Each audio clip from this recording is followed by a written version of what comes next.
आज हम बैंकिंग की दुनिया के एक ऐसे राज से पर्दा उठाने वाले हैं जिस पर हमारी पूरी की पूरी इकोनॉमी टिकी हुई है। क्या आप जानते हैं कि बैंक असल में हवा से पैसा कैसे बनाते हैं? तो चलिए एक ऐसे सवाल से शुरू करते हैं जो शायद आपको चौंका दे। आपके बैंक अकाउंट में जो बैलेंस दिख रहा है, क्या वो सच में बैंक की तिजोरी में रखा हुआ असली कैश है या ये सिर्फ एक डिजिटल नंबर है? यही सवाल हमें उस रहस्य की जड़ तक ले जाएगा कि आखिर पैसा बनता कैसे है। अच्छा, तो चलिए इस मामले की तह तक चलते हैं। देखिए, इस सवाल का जवाब हमारी उस बहुत ही आम सोच में छिपा है जो हम सब बैंकों के बारे में रखते हैं। और वो सोच, जैसा कि हम देखेंगे, पूरी तरह से सच नहीं है। हम सब क्या सोचते हैं? यही कि बैंक एक सेफ जगह है ना? एक तिजोरी जैसी जहां हम अपनी मेहनत की कमाई रखते हैं और जब मन चाहे उसे निकाल सकते हैं। ये एक बहुत ही सीधा सादा और भरोसे वाला आइडिया लगता है, राइट? और ये जो सोच है ना, ये एक बहुत ही बेसिक, एक अनकहे वादे पर टिकी हुई है। एक ऐसा वादा जो बैंकिंग सिस्टम के भरोसे की बिल्कुल नींव है। वादा बहुत सीधा सा है। आपका पैसा हमारे पास एकदम सेफ है और जब भी जरूरत हो वो आपको मिल जाएगा। इसी भरोसे पर तो हम सब अपना पैसा बैंकों को देते हैं। ये विश्वास ही पूरे बैंकिंग सिस्टम की जान है। लेकिन जरा सोचिए, क्या हो अगर ये पूरा का पूरा भरोसा एक ऐसे राज पर टिका हो जिसके बारे में ज्यादातर लोगों को भनक तक नहीं है। एक ऐसा सच जो बैंकिंग के काम करने के तरीके को बिल्कुल ही बदल देता है। और बस यहीं से एंट्री होती है उस चीज की जो आज के पूरे मॉडर्न बैंकिंग सिस्टम को चलाती है। आप इसे पैसा बनाने का सीक्रेट भी कह सकते हैं। तो इस रहस्य का नाम है फ्रैक्शनल रिजर्व बैंकिंग। अब देखिए, इसका सीधा साधा मतलब यह है कि बैंक आपके जमा किए हुए सारे पैसे को अपनी तिजोरी में बंद करके नहीं रखता।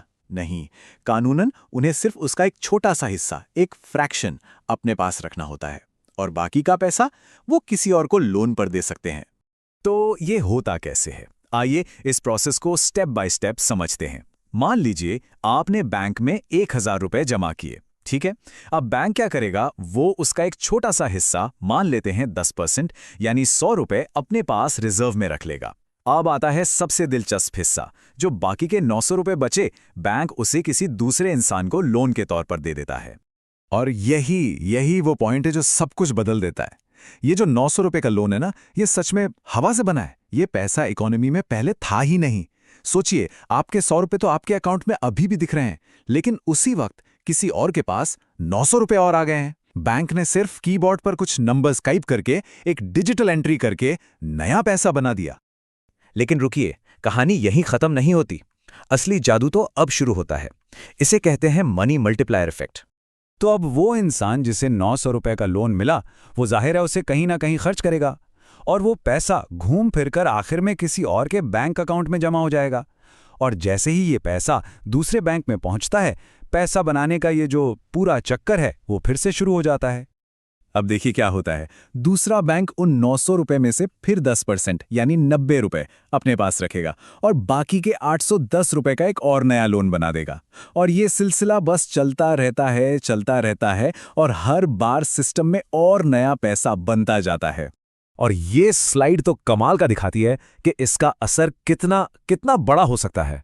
सिर्फ 10% रिजर्व रखने की शर्त पर आपका वो शुरू का 1,000 रुपए का डिपॉजिट बैंकिंग सिस्टम के अंदर घूम घूम कर 10,000 रुपए तक बना सकता है।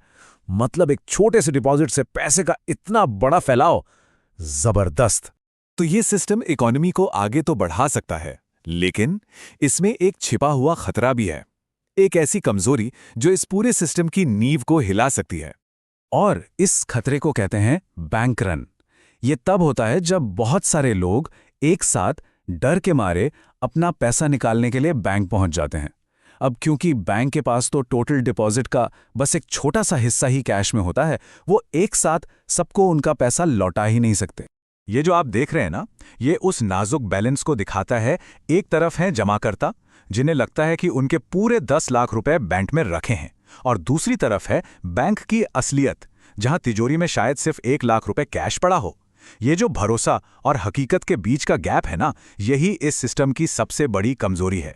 तो आखिर में बात किस चीज पर आकर टिकती है? ये पूरा का पूरा ढांचा सिर्फ और सिर्फ एक बहुत ही इंसानी चीज पर टिका है, भरोसा। जब तक हम सब मिलकर ये मानते हैं कि हमारा पैसा सेफ है, तब तक ये सिस्टम काम करता रहता है। लेकिन जिस पल ये भरोसा डगमगाया, ये पूरा का पूरा ढांचा ताश के पत्तों की तरह ढह सकता है। और ये हमें हमारे आखिरी सवाल पर ले आता है। ये जो सिस्टम है जो हवा से पैसा बना सकता है, क्या ये हमारी तरक्की का एक ज़बरदस्त इंजन है, या फिर ये ताश का एक नाजुक सा घर है जो भरोसे की ज़रा सी कमी से गिर सकता है? शायद इसका जवाब इन दोनों के कहीं बीच में